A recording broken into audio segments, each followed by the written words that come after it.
हाँ ये तो हमारा प्रश्न है कि हमने आपके श्रीमुख से कई बार सुना है कि जिसका अंतिम जन्म होता है उसे इसी जन्म में सारे सुख दुख सहने होते हैं। महाराज जी, आपने जिस प्रकार बताया कि श्री रामकृष्ण परमहंस जी, भाई जी और बहुत सारे महापुरुषों को कई पीड़ाओं को सामना करना पड़ा, क्या हमारे जीवन में भी अंतिम जन्म अगर हो तो इतना सारा भीषण बीमारियां हो सकता है कि तुम्हारा इतना प्रारब्ध प्रबल ना हो, ऐसा भी तो हो सकता है। अच्छा जीवन कट सकता है, पर प्रायः बड़े बड़े महापुरुषों को बड़े बड़े भयानक कष्टों से जूझना पड़ता है। हो सकता है तुम महात्मा रहे हो पूर्व जन्म के और इस जन्म में आए हो, सबको ऐसा नहीं भोगना पड़ता।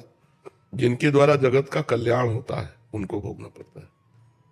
जो लाखों लोगों का कल्याण करने की सामर्थ्य रखते हैं उनको बहुतों के प्रारब्धों को भोग कर अपने शरीर में फिर, नहीं तो देखो कैसे ऐसे ऐसे पापी लोग हैं कि खूब पाप करते हैं, जुकाम नहीं होता नहीं, और खूब मौज मस्ती से रह रहे हैं, और जिनके द्वारा लाखों लोगों का कल्याण हो रहा, कदम चलना मुश्किल है। तो ये भगवान की लीला है, तुम चिंता मत करो, तुम्हें ऐसे प्रारब्ध नहीं भोगने पड़ेंगे। महाराज जी कह रहे हैं बिना किडनी फेल हुए श्री जी के चरणों के अपनी शरणागति मिल डर लगता है ना सबको। महाराज जी, आप तो पूर्ण तरह स्वस्थ हैं क्योंकि आप स्वयं स्थित हैं। हाँ, पर आवाज तो शरीर से निकलेगी ना, श्वा की आवाज को आप सुन नहीं सकती, पांच भौतिक शरीर से ही सुन सकती है। तो अगर शरीर स्वस्थ नहीं है, जैसे बोलने वाला सही है पर साउंड सही ना हो तो ये साउंड है, साउंड सर्विस गलत हो रही है, गड़बड़ हो रही है, तो देखो आवाज में फर्क उड़ रहा है। तो तार गड़बड़ हो जाए तो आवाज गड़बड़ हो जाए ना। तो ये पांच भौतिक सिस्टम है, अगर ये सही चलेगा तो सही देख सकते हैं, सही बोल सकते हैं, सही निर्णय कर सकते हैं। तो हम तो जो मैं है वो स्वस्थ है, लेकिन जिससे हम मैं के द्वारा परमात्मा की चर्चा करते हैं, अगर वो अस्वस्थ है शरीर, तो उससे कैसे हो सकता है? पड़ा रह सकता है शरीर, वो निर्णय करने में बोलने में असमर्थ हो सकता है। पहली बात है कि चिंता न करो, सबको ये नहीं भोगना पड़ता है, कोई कोई ऐसे सबको ही होता है। महाराज जी, हम तो आपकी शरण में है, चिंता। हाँ नहीं, हम जो हमारी शरण में आता है हम पकड़ के श्री जी की शरण में कर देते। प्रियाजू संभाले, हम तो पोस्टमैन है। प्रियाजू गुरु जी की बात तुम्हें बता दी, तुम्हारी बात प्रियाजू को बता दी। पोस्टमैन का काम करते हैं, गुरु तो प्रियाजू है, आचार्य है, वही है जी। महाराज जी, जिस प्रकार श्री राम प्रभु जी ने हनुमान जी को चिरकाल तक पृथ्वी पर रहने का वरदान दिया था, उसी प्रकार अगर हमारी श्री जी आपसे कहे कि आप कलयुग के अंत तक पृथ्वी पर रहेंगे तो आप क्या चाहेंगे? आपका क्या प्रतिक्रिया होगी? जो हुकुम, जो ही प्यारो करे सोई मोहि भावे। ऐसे ही किडनी फेल रखते हुए रखे तो ऐसे ही भीषण कष्ट में रहते हुए भी हम वैसे रहेंगे। जो हुकुम, मालिक का जो हुकुम, दास वैसे ही चलेगा, उनके प्रतिकूल थोड़ी चलने वाला। जो ही प्यारो करे सोई मोहि भावे। यदि आप ऐसे खुश हो, हमें ऐसे राजी रखने में हो, तो हम राजी हैं वैसे रहने में। पर असंभव है, शरीर की एक अवधि होती। भगवान श्री कृष्ण भी आए तो 125 वर्ष धराधाम में रहे, तो ऐसे ही शरीर की अवधि 60 वर्ष, 70 वर्ष, 80 वर्ष, जितनी अवधि है उतना ही रहेगा, इसके बाद चला जाएगा। खुशी जी बरसाना से राधे राधे। महाराज जी, सत्संग से पता चला कि भगवत प्राप्ति ही जीवन का लक्ष्य है और होना चाहिए, पर आप अक्सर निष्काम भक्ति भजन पर भी जोर देते हैं। मेरा सवाल है कि भगवत प्राप्ति की लालसा भगवान से जल्दी मिलवाता है या निष्काम भजन जल्दी मिलवाता है? देखो, दोनों बातें एक है। जब हमारा लक्ष्य बन गया कि हमें भगवान की प्राप्ति करनी, तो हम निष्काम हो ही गए, क्योंकि हमें और कुछ नहीं चाहिए, मुझे प्रभु चाहिए, तभी तो भगवत प्राप्ति लक्ष्य होगी। तो निष्काम भक्ति और भगवत प्राप्ति एक ही बात है। निष्काम भक्ति जिसके हृदय में जागृत हो जाती है वही भगवत प्राप्ति की लालसा कर पाता है, जो भगवत प्राप्ति की लालसा करता है वही निष्काम भक्ति कर पाता है। ऐसा थोड़ी है कि ये दो बातें हैं, ये दोनों एक ही बात है। निष्काम भक्त ही भगवत प्राप्त होता है और भगवत प्राप्ति की लालसा ही निष्काम भक्ति में दृढ़ कर पाती है जी। प्रीति सिंह जी राधे राधे। राधे राधे। महाराज जी, यदि ब्रह्म ही परम सत्य है और हर वस्तु उसी से उत्पन्न होती है, तो फिर ब्रह्म के भीतर विविधता क्यों उत्पन्न होती है? क्या ये विविधता केवल हमारी मानसिक सीमाओं और माया का परिणाम है, या क्या ब्रह्म की परिपूर्णता में भी भिन्नता का कोई? नहीं, उसमें भिन्नता का नहीं है। ये हमारी त्रिगुणमयी माया की दृष्टि का परिणाम है। ब्रह्म तो पूर्ण सच्चिदानंद घन एक रस है, लेकिन जो एक रस में विविधता दिखाई दे रही है मायाकृत है। जैसे स्वप्न में मन एक ही होता है और मन ही बाजार बन जाता है, मन ही व्यक्ति बन जाता है, मन ही दुश्मन बन जाता है, मन ही मित्र बन जाता है। स्वप्न में जो कुछ होता है वो एक मन के द्वारा होता है, पर जब तक हम जगेंगे नहीं तब तक ये पता नहीं चलेगा। जगने पर पता चलता है एक मन ही पूरा विश्व बना था स्वप्न में, और टोटल झूठा था, नहीं ना। ऐसे ही जब ज्ञान होता है तब उमा कहूं मैं अनुभव अपना, सत हरि भजन जगत सब सपना। ये जो विविधता है ये स्वाप्निक है, ये सत्य नहीं है। तो जब हमें ब्रह्म ज्ञान हो जाएगा तो ये विविधता नहीं भासेगी, वो ब्रह्म अनुभव में आए। सर्वम खलमिदम ब्रह्म, सर्वम पहले तो ब्रह्म सत्यम जगन मिथ्या, विविधता मिथ्या है, नानात्व तो मिथ्या है, ब्रह्म सत्य है। और जब हमको गुरु कृपा से ज्ञान प्राप्त होगा तो सर्वम खलमिदम ब्रह्म, सब ब्रह्म ही है, ब्रह्म से बिलक कुछ नहीं है, सब शब्द भी मायामय है, केवल ब्रह्म है। ये विविधता माया कृत है, त्रिगुणमयी माया के द्वारा। कोई शांत, कोई रजोगुणी, कोई घोर स्वभाव वाला, ऐसा लेकिन वो ब्रह्म इससे विलग है। वो शांत, घोर, रजोगुणी सबके अंदर एक रस सच्चिदानंद में होकर विराजमान है। जब हमें ज्ञान होगा तो ये भी सब ब्रह्म है, जो पंचभूत भी है ये भी ब्रह्म है, ब्रह्म से विलग कुछ है ही नहीं। तो इसके लिए हमें भजन करना पड़ेगा, गुरु चरणों का आश्रय लेकर खूब भजन करें, तब ये बात अनुभव में आएगी। जी महाराज जी, राधा वल्लभ श्री हरिवंश। प्रभु, मुझे संसार में कलाकार रूप में सेवा प्राप्त है। मैं आपसे दीक्षा लेकर आपको जीवन समर्पित करना चाहता हूँ। सब कलाकार ही है, सब अपनी अपनी कला प्रदर्शित कर रहे हैं। 3 प्रकार के गुण हैं, सतोगुण, रजोगुण, तमोगुण, उसी में सब कलाएं हो रही हैं। हाँ, उसी कला में एक झूठी कला आपकी भी कोई होगी। कौन सी कला करते हो आप? मैं लोगों को मनोरंजित करता हूँ शादी और उसमें जाके सबको हंसाना नचाना और एंकरिंग का काम रहता है। आजकल शादी पार्टी में लोगों को बुलाया जाता है और उनको इन लोगों को हंसाइए। तो जैसे कहते हैं, जैसे एक प्रसंग है कि जैसे मैं शादी में गया तो मैं पूछता हूँ कि पति पत्नी में सबसे आम रीजन क्या है झगड़ा होने का, तो सब अलग अलग जवाब देते हैं, सबका अपना अपना अलग अलग जवाब रहता है। तो कोई बोलता है कि पैसे की वजह से झगड़ा होता है, कोई बोलता है अमुक कारण से झगड़ा होता है, कोई बोलता है मेरे पे ध्यान नहीं देते। तो मैं बोलता हूँ, एक सांसारिक प्रसंग है कि आपका पत्नी पे ध्यान नहीं, आपका पड़ोसी पे ध्यान है, पड़ोसन पे ध्यान है। तो ऐसे करके हम प्रसंग पे उनको हंसाते हैं और व्यंग्य रूप से उनको बताते हैं। तो ये इस तरीके के शायरी, जोक्स और अनाउंसमेंट वगैरह हम करते हैं। तो बस तो कोई नहीं है सर।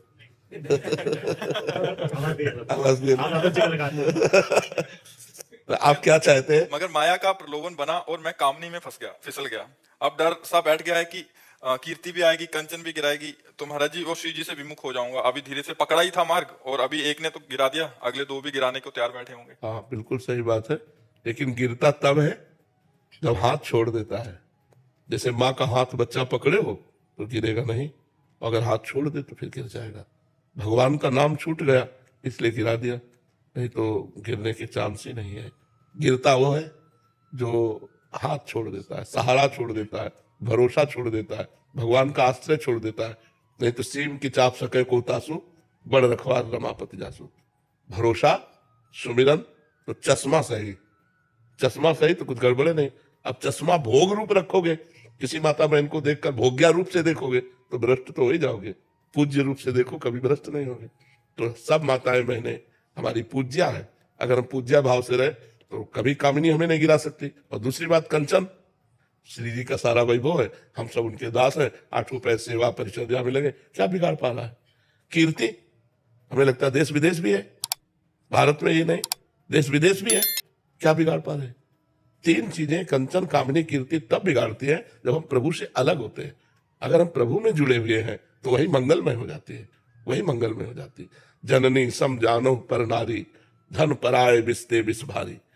सब माताओं बहनों के प्रति अगर पाणी ग्रहण हो जाए, पत्नी मिल जाए, तो सिर्फ उसमें भोग्या भाव रखे, सब में पूज्या भाव रखे। कभी तो यदि हम अपने आचरण ठीक रखें तो कंचन, कामिनी और कीर्ति तीनों मंगलमय, बुरे थोड़ी है। मान लो हमारे पास रुपया आ गया, अब पूरे वृंदावन के संतों को भंडारा पवा दिया, कुछ बिगाड़ा क्या? अब मान लो आप कीर्ति सुन के ही तो आए हो, अगर कीर्ति ना तुम्हारे कानों में पड़ती तो यहां बैठते आगे क्या? तो कीर्तियां मंगलमय हुई क्या? अब इसी बात का हम अभिमान कर ले तो हम नष्ट हो जाएंगे। तो अभिमान रहित होकर भगवान की शरण में रहने से कंचन भी मंगलमय, कामिनी भी मंगलमय और कीर्ति भी मंगलमय हो जाती है। समझ पा रहे आप? अजीत सिंह जी, वाराणसी। राधे राधे। महाराज जी, आपके चरणों में कोटि कोटि प्रणाम। महाराज जी, भगवान किसी भी व्यक्ति के कर्मों का हिसाब उसके द्वारा किए गए पूजा पाठ अनुष्ठान के आधार पर करते हैं या फिर उसके द्वारा किए गए कर्मों के आधार पर करते हैं? पूजा पाठ की तो कर्म है, 2 प्रकार के कर्म होते हैं, एक शुभ कर्म और एक अशुभ कर्म। जो पूजा पाठ है, दान पुण्य है, तीर्थ स्नान है, शास्त्र स्वाध्याय है, परोपकार है, इसे शुभ कर्म करते हैं और इसका फल होता है सुख, लौकिक सुख। जो पाप कर्म है पराई माताओं बहनों की तरफ गंदी दृष्टि रखना, मदिरा पान करना, मांस खाना, हिंसा करना, चोरी करना, छल कपट करना, ये पाप कर्म है। इसका परिणाम होता है दुख। और जो भगवान का आश्रय लेकर के भगवत आराधना की जाती है, ये शुभ अशुभ दोनों कर्मों से अलग है। अगर आप शुभ कर्म करते हैं तो आपका अलग डिपार्टमेंट सुख फल मिलेगा। दान पुण्य और गंगा स्नान ये आपका शुभ कर्म है, और आपने जो गंदी बात की और हिंसा की वो अशुभ कर्म है, दोनों का फल मिलेगा। अवश्य में वो भोक्तव्यम कृतम कर्म शुभाशुभम, शुभ और अशुभ कर्म दोनों का फल आपको भोगना ही पड़ेगा, आप चाहे जो हो। हाँ, जब हम भगवान की शरण में होते हैं। सर्वधर्मान परित्यज्य मामेकम शरणम व्रज अहम त्वाम सर्व पापेभ्यो मोक्षयिष्यामि मा शुचा, मैं तुम्हें समस्त कर्मों से मुक्त कर दूंगा, समस्त कर्म शुभ और अशुभ दोनों बंधनों से। तुम मेरी शरण में आ जाओ, मेरे भजन में लग जाओ। तो एक बात है, जैसे मुकदमे में निर्णय हो गया कि हमें फांसी होगी, अब उसे कोई टाल नहीं सकता। जज के द्वारा किया हुआ निर्णय एक टाल सकता है, राष्ट्रपति। यदि हम उससे प्रार्थना करें और मुझे जीवन दान दे तो दे सकता है। ऐसे ही शुभ अशुभ कर्म के परिणाम में हमें बार बार जन्म मरण, बार बार दुख सुख भोगना ही पड़ेगा। अगर हमें कोई बचा सकता है तो भगवान। तभी भगवान कह रहे हैं सर्वधर्मान परित्यज्य माम एकम शरणम व्रज, तू एक मेरी शरण में आ जा, सब कुछ छोड़कर, मैं तुझे माफ कर दूंगा। तू मेरा भजन कर, मन मना भो मद भक्तो माद्याजिमाम नमस्कुरु, मेरे को प्रणाम कर, मेरा भजन कर, मेरा चिंतन कर, मैं तुझे पवित्र कर दूंगा। ये शरीर पाप और पुण्य दोनों से मिश्रित बना है, चाहे जिसका भी शरीर हो भोगना पड़ेगा, अवश्य में भोक्तव्यम, चाहे संत हो चाहे असंत हो। ये संत और असंत नई खेती है, पुरानी जो तुम करके आए हो तुम्हें भोगना पड़ेगा। भीष्म जैसे अखंड बाल ब्रह्मचारी महान आत्मा 6 महीना बाणों की सैया पर पड़े रहे। बड़े बड़े महापुरुषों को देखा जाता है कष्ट प्रद जीवन व्यतीत करते हुए, ये अनेक जन्मों का संचित पाप कर्म उसे भोग करके वे पवित्र होकर भगवान को प्राप्त होते हैं। भोगना पड़ेगा, अवश्य भोगना पड़ेगा। अब कह दे कि अभी एक सिद्धांत बताया गया कि भगवान की शरण में आने से भगवान उसे माफ कर देते हैं। तो क्या माफ किया? ये एक जन्म के लिए निकाला हुआ प्रारब्ध है और अनेक जन्मों का संचित कर्म जमा है, उसे भगवान भस्म कर देते हैं। अभी जो हमसे गलती होगी उसे माफ कर देते हैं, लेकिन जिससे शरीर बना वो भोगना पड़ता है। वो शरीर प्रारब्ध भोग से युक्त है, इसलिए प्रारब्ध बड़े बड़े ब्रह्म ऋषियों को भी भोगना पड़ा, बड़े बड़े महात्माओं को भी भोगना पड़ा। आप समझ पा रहे? महाराज जी, एक सुजीत विश्वकर्मा जी हैं, इनका इसी संदर्भ में एक प्रश्न है। महाराज जी, ये तो आपने बताया जो शरण में हो जाएं और जो उस कोटि के महापुरुष हैं जो उनके तो पूरा माफ हो जाए, कह रहे हैं कि पाप पूजा पाठ और धर्म, अच्छे धर्म कर्म से खत्म किया जा सकता? नहीं, वो अलग डिपार्टमेंट। अच्छा कर्म करोगे वो शुभ कर्म होगा, लेकिन उसको नष्ट नहीं किया जा सकता। जैसे ऊपर से हम घास काट लेते हैं तो क्या घास नष्ट हो जाती है? क्या उसकी जड़ नष्ट होनी चाहिए। तो पाप और पाप की प्रवृत्ति दोनों जब नष्ट हो तब माना जाएगा पाप नष्ट हो गया। मानो हमने कोई गंदा आचरण किया, फिर कोई पवित्र आचरण कर लिया, तो हमारे पास पवित्रता का संग्रह हुआ, लेकिन गंदा आचरण करने की प्रवृत्ति तो नष्ट नहीं हुई ना। और भगवान के भजन से वो प्रवृत्ति नष्ट होती, प्रवृत्ति नष्ट हुई तो मतलब संपूर्णतया नष्ट हो गया। अगर वो ऊपर से थोड़ा सा पाप हमारे दान पुण्य से मान लेते हैं कि थोड़ा कम होता है, तो नीचे बहुत खाद है और वो इतना उर्वरक भूमि है, कर्म भूमि, कि हम पाप करते ही रहते हैं। तो क्या फायदा होगा? हमारे पुण्य का फायदा क्या होगा? पाप की प्रवृत्ति का नाश हो जाए, इसीलिए उसे प्रधानता में बोल दिया जाता है। नहीं तो जैसे गंगा पापम शशीतापम दैन्यम कल्पतरुस्तथा, गंगा जी का स्नान पाप का नाश करता है, संत दर्श से पाप नष्ट होते हैं, भगवान के मंदिर में जाके दर्शन करने से पाप नष्ट होते हैं। तो क्या हमारा मंगल हो गया? क्या मंदिर में दर्शन कराए, क्या आप संत दर्शन कर रहे हैं, क्या आप गंगा नहा लिए, तो क्या आपका चिंतन परिवर्तित हो गया? क्या कि आपसे अब आज के बाद पाप नहीं होगा? अगर पाप होगा तो हमें लाभ क्या मिला? नहा करके स्नान करके फिर अपने को धूल धूसरित कर लेना, ये स्नान कहलाता है क्या? स्नान तो वो हुआ जिसके बाद फिर हम गंदगी को स्वीकार ना करें। वो होगा शास्त्र स्वाध्याय करते हुए ज्ञान से। जब तक आपके अंदर ज्ञान जागृत नहीं होगा तब तक गंदे आचरण बंद नहीं होंगे। तो फायदा क्या? फिर तो भोगना ही पड़ेगा, अवश्य में भोगना ही पड़ेगा। इसलिए देख रहे हो सब भोग रहे हैं। नहीं तो कोई ना कोई दान पुण्य तो बनता ही है, कोई ना कोई तीर्थ यातन होता ही है, फिर सबको दुख से रहित हो जाना चाहिए। जैसे हम लोग हैं, बचपन से किसी को कष्ट दिया ऐसा याद नहीं, 13 वर्ष से बाबा जी दोनों किडनी फेल है, लेकिन फिर भी आनंद है। हम बिल्कुल विचलित नहीं है। क्योंकि भगवान की शरण में है। ये है, हमारे पाप कर्म ने हमको गिरा दिया, लेकिन हमारे भजन ने, हमारे भगवत आश्रय ने इस गिरी हुई स्थिति में भी हमको आनंद प्रदान कर रहा है। लेकिन हमको कोई क्यों कष्ट नहीं? क्योंकि हमारा अगला रजिस्टर बिल्कुल साफ है और मैं शरीर छोड़कर भगवान के पास जाऊंगा, इसलिए प्रसन्नता है। अब मेरा कोई कर्म बंधन नहीं। अपने को पता होता है, जब पेट भर जाता है ना तो अपने को पता होता है, ऐसे अपने को पता होता है हमारी गति क्या होगी, जो पवित्र भजन करने वाले, इसलिए आनंद। इसलिए सबको चाहिए नाम जप करो, कोई पाप आचरण मत करो, क्योंकि हर पाप का दंड जब मिलेगा तो भुगतना बड़ा मुश्किल होता है। अब ये किसी एक पाप का फल है, हमारी दोनों किडनी फेल कर दी गई। तो गर्भ से एक रोग होता है, पॉलिसिस्टिक किडनी डिजीज, वो माता से वंशानुगत आता है। तो माता के गर्भ में माता को था, वही हमारे शरीर में आ गया। तो वो कर्म, ऐसी माता मिली, ऐसा रोग मिला, ऐसा भोग मिला। और एक महान कर्म कि ब्राह्मण के घर जन्म मिला, बचपन से तपस्या और भजन मार्ग मिला, अंतिम में भगवान के धाम नाम का चिंतन करते ये शरीर भगवान के नाम में छूट जाएगा, परम मंगल हो जाएगा। तो भोगना तो पड़ेगा भाई। इसीलिए कहा जाता है बहुत होश में कर्म करो, नहीं तो तुम्हें कर्म नहीं बख्शेगा। भगवान तो बख्श देंगे, लेकिन कर्म नहीं बख्शेगा, तुम्हें भोगना ही पड़ेगा। मुकुल कुमार मिश्रा जी। राधे राधे राधे गुरुजी। गुरुजी, ग्रस्त आश्रम में रहते हुए किस तरह सेवा, पारिवारिक दायित्व और भागवत ज्ञान में कैसे सामर्थ्य? सबसे पहली बात तो नाम जपने का अभ्यास करना चाहिए। उठते बैठते चलते फिरते खाते पीते क्रिया करते राधा राधा राम राम हरि हरि कृष्ण कृष्ण जो नाम प्रिय हो उसका अभ्यास करना चाहिए। और दूसरी बात ये भाव रखना चाहिए कि जो भी हम कर्म कर रहे हैं वो भगवान की सृष्टि का कर्म है। कोई भी कर्म हो तो हम उसे भगवान की प्रसन्नता का भाव रखें, भगवान के समर्पण का भाव रखें, क्योंकि गृहस्थी में कर्म करना ही है और विविध प्रकार के कर्म करना है, विविध भावों से करना है। आप किसी के पति हैं तो आप किसी के पुत्र हैं, तो आप किसी के पिता हैं, आप किसी के भाई हैं, आप हमारे राष्ट्र के एक हिस्से भी हैं, हमारे सब भारत की तो एक हिस्से है ना, नागरिक है, तो आपका भारत का भी एक जिम्मेवारी है। आप गंदे आचरण करें या अच्छे आचरण करें, पूरे हमारे उस पर प्रभाव पड़ता है। मान लो आप एक गांव में रहकर गंदे आचरण करें तो पूरा गांव बदनाम हो जाएगा। आप और गंदे आचरण करें तो आपके नाम के साथ भारत जुड़ता है, कहीं ना कहीं आप हिस्सेदार। तो हमको ये देखना है राष्ट्र के लिए, समाज के लिए, अपने लिए मंगलमय कार्य होने चाहिए। कोई पापाचरण न हो, कोई अधर्माचरण न हो, और जो कर्म हो वो भगवान को समर्पित कर दे और हृदय में भावना रखे, नाथ सकल संपदा तुम्हारी, मैं सेवक समेत सुतनारी, और नाम जप करे, निश्चित भगवत प्राप्ति हो जाएगी। बस पापाचरण। और गृहस्थी में क्या होता है कि इतना ममत्व हो जाता है कि वो ये समझ ही नहीं पाता कि ना ये पहले थे ना ये बाद में रह गए, ये बीच में केवल भास रहे। मान लो पत्नी है, पुत्र है, ये देह है, देह के और संबंधी है, तो ये ज्ञान ही नहीं रह पाता गृहस्थी में कि ये देह ना पहले था ना बाद में रहेगा, बीच में भास रहा है। और ये पत्नी पहले नहीं थी, बाद में भी नहीं रहेगी, बीच में भास रही। तो बीच में जो है वो कौन है? जो पहले था बाद में रहेगा, वो कौन है? भगवान।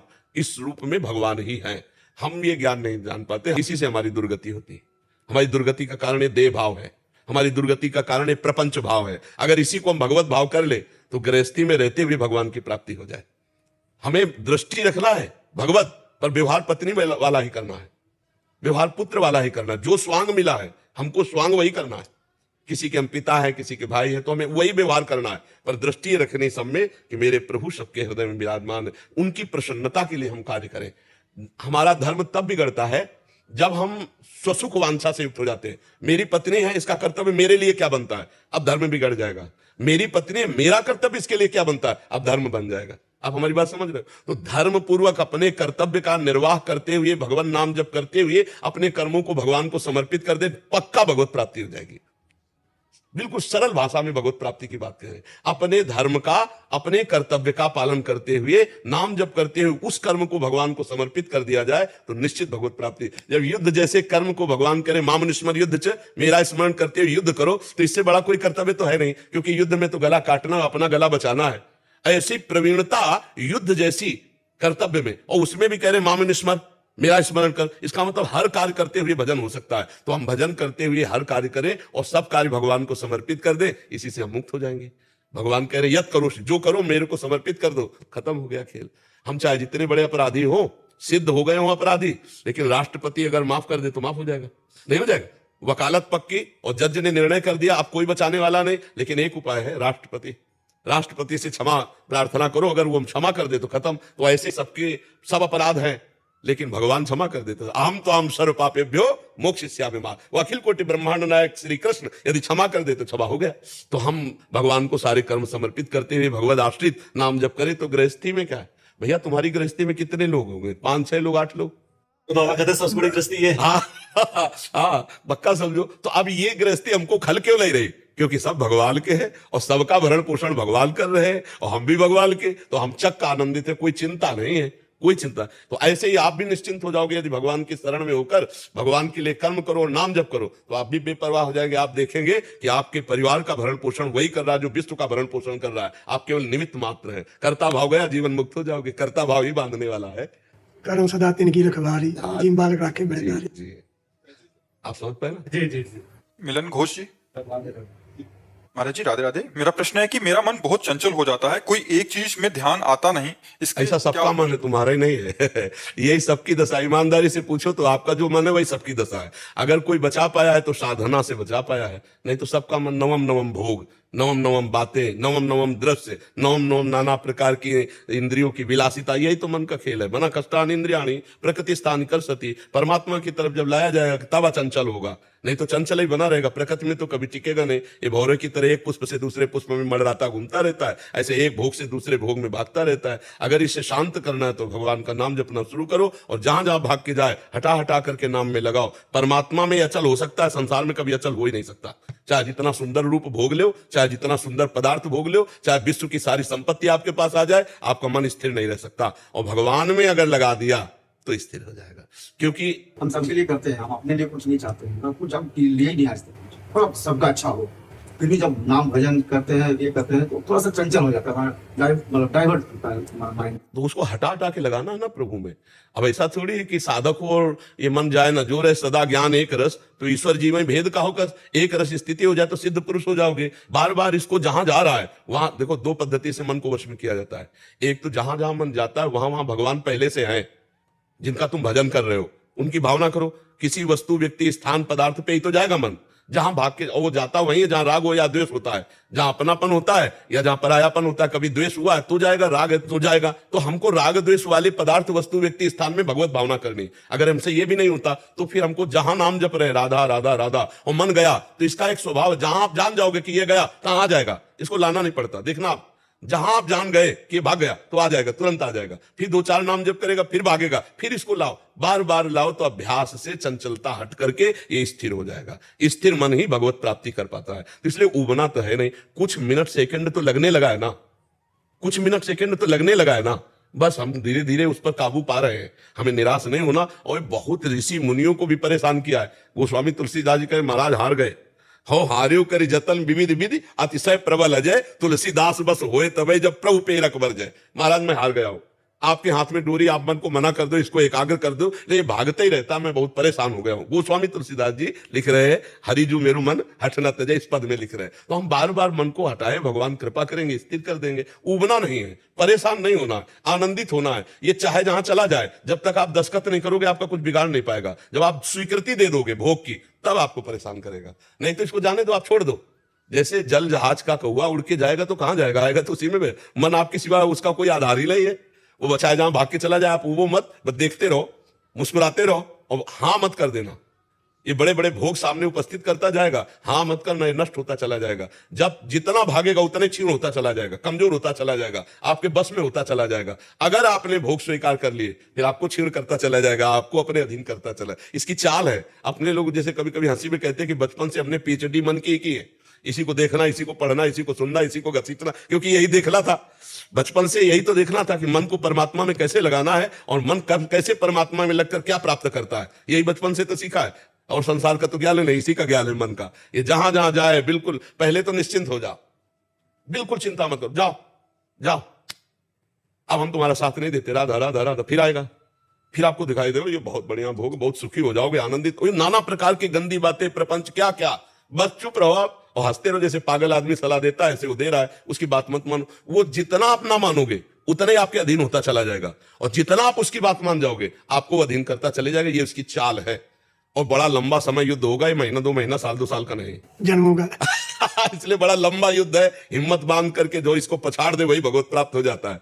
सातु दीर्घ काल निरंतर सत्कार से भी तो दृढ़ भूमि, जो दीर्घ काल तक निरंतर सत्कार पूर्वक नाम जप करता है और मन को बार बार नाम में लगाता है तो दृढ़ भूमि अचल हो जाता है मन। चिंता ना करो, आनंद, आज शरीर छूट जाए तो भगवत प्राप्ति हो जाएगी।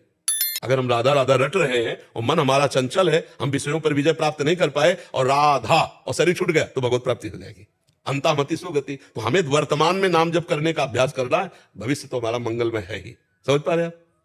विक्रांत सिंह जी अयोध्या से। महाराज जी, बचपन से श्री हनुमान जी महाराज की वीरता एवं बुद्धिमत्ता की अनेकों कथाएं सुनते हुए उनमें अपार श्रद्धा हो गई। बचपन में जहां उनकी छवि एक सुपर हीरो की तरह रही, तो अब उन्हें अपना सदगुरु माना है। महाराज जी, अब जब हम रामचरितमानस एवं रामायण जी के विभिन्न खंडों का अध्ययन करते हैं और जब कोई ऐसा प्रसंग आता है जहां रावण द्वारा श्री हनुमान जी पर प्रहार किया जाता है या उन्हें मूर्छा आती है, तो बड़ा दुख और आश्चर्य होता है। महाराज क्यों दुख आश्चर्य होता है? अगर हनुमान जी भगवान के भक्त हैं तो वो भी तो जय विजय पार्षद है। किसका है? प्रश्न किसका?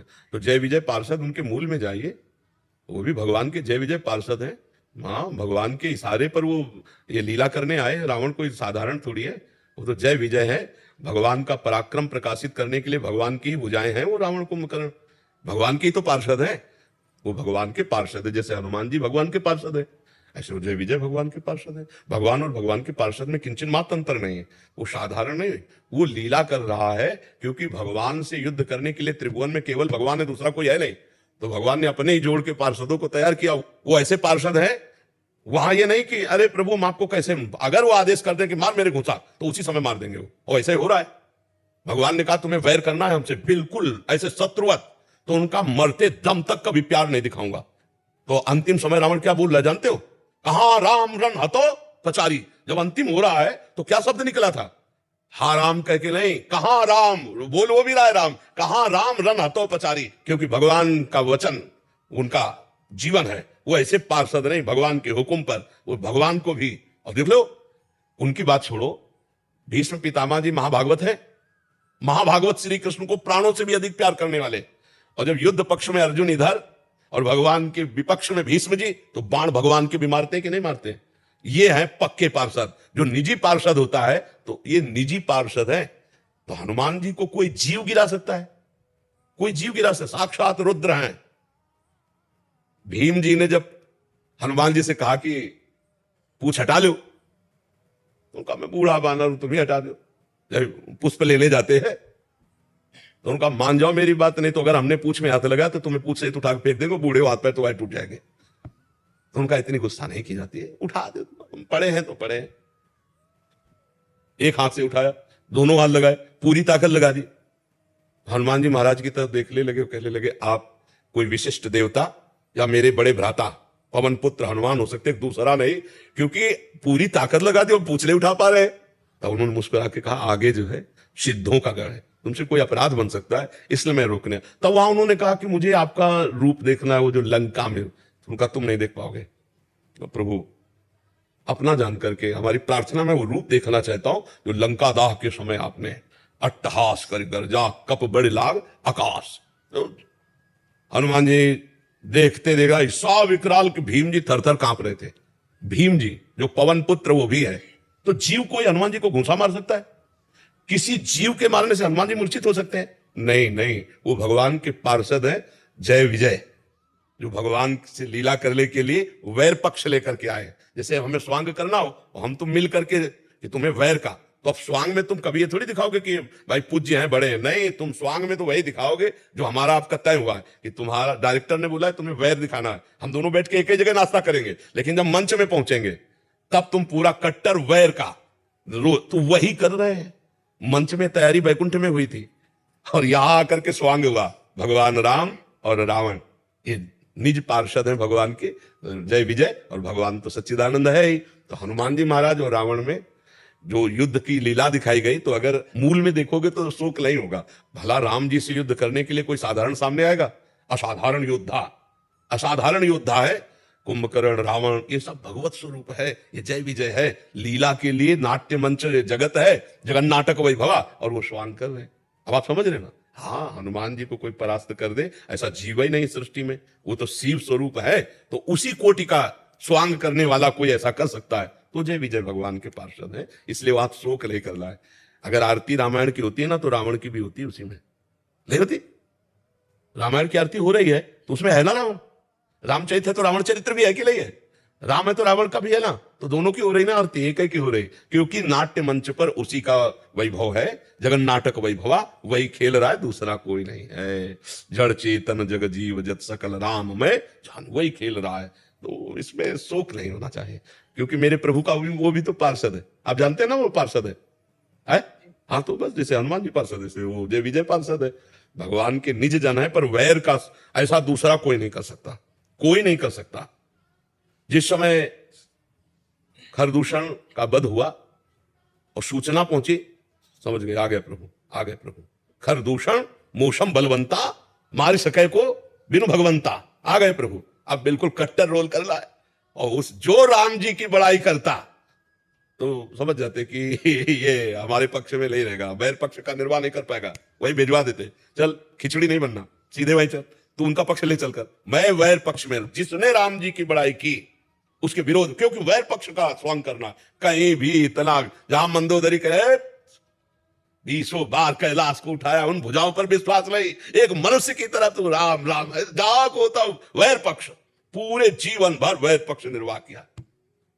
जब धनुष यज्ञ में गया था ना, तो अजगौ को भगवान शिव का धनुष है, प्रणाम किया और राम जी की तरफ देखा, अजगौ को उठाने की चेष्टा नहीं की रावण ने, प्रणाम करके, और राम जी की तरफ देखा और मानो नेत्रों से निमंत्रण दे रहा है कि मैं तुम्हें यहां अजगौ उठाने नहीं आया हूं, निमंत्रण देने आया हूं, महाराज हमारा आपका जो स्वांग तय है उसकी याद रखना, और इन्हीं को निमित्त बना करके हमारा आपका स्वांग पूरा होगा। तो जालकी जी का अपहरण करके ले जाता है,